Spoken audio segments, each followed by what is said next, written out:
cette voie avait un état vraiment très critique pour dire que dès que la pluie se préparait, si tu étais dedans, il faut rester dedans pour au moins une demi-journée.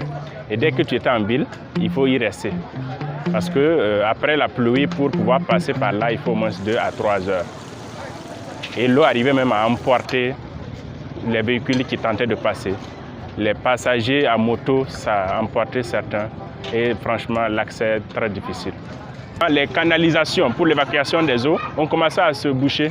Quand tout a été bouché, et l'eau n'a plus de passage que d'emprunter la voie. Donc d'où la dégradation vraiment totale de cette voie Tandjibarou.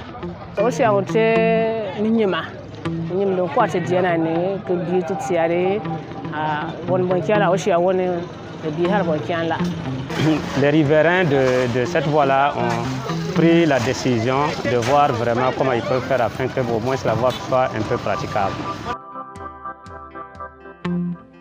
C'est un travail totalement endogène. C'est les populations qui se sont donc mobilisées et ont décidé de réhabiliter cette voie-là. Donc nous, étant donc premier responsable de la commune, c'était notre rôle. Maintenant, se retrouver à être accompagné par la population, on ne peut que venir saluer et encourager. Et une fois sur le terrain, qui a commencé hier, nous avons pu récolter à travers les collectes sur place plus de 200 et quelques mille. Donc, ajouté à ce que nous avions déjà en termes de liquidité, ça tourne autour de 600 000. Et il ne faut pas oublier aussi que le PDS a fait un don d'une tonne de ciment d'une valeur de 110 000 qu'il a donné en liquidité. Il y a une association qui a donné 50 000 francs en liquidité et une demi-tonne de ciment. Donc en termes de matériel, on a reçu des bennes, on a reçu beaucoup de tricycles, beaucoup de pioches, beaucoup de pelles.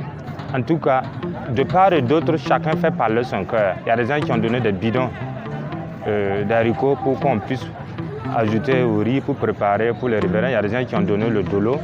Donc, en tout cas, de part et d'autre, ça a été vraiment une mobilisation unanime. Nous avons compris hier que la solidarité vraiment fait la force, l'union fait la force. Le seul mot que j'ai à dire seulement, il ne faut pas qu'on attende tout d'ailleurs. Nous avons des bras, nous sommes valides, on peut travailler et c'est ce qui est en train de se faire. Donc, demain, nos enfants, nos femmes vont emprunter la voie sans problème, ainsi que nous-mêmes. Donc, il n'y a rien de tel. Voilà. Donc, le soutien, si ça va venir d'ailleurs, tant mieux. Mais ce que nous, on est sûr, ce qu'on peut faire, on va le faire.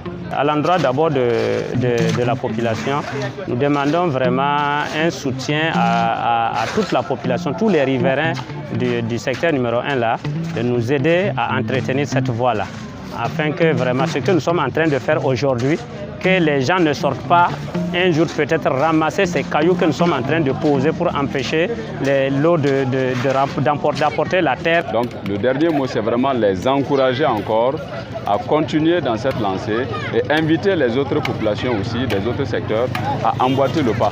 Voilà, nous serons toujours là pour accompagner de telles initiatives. Donc c'est ensemble qu'on va y arriver.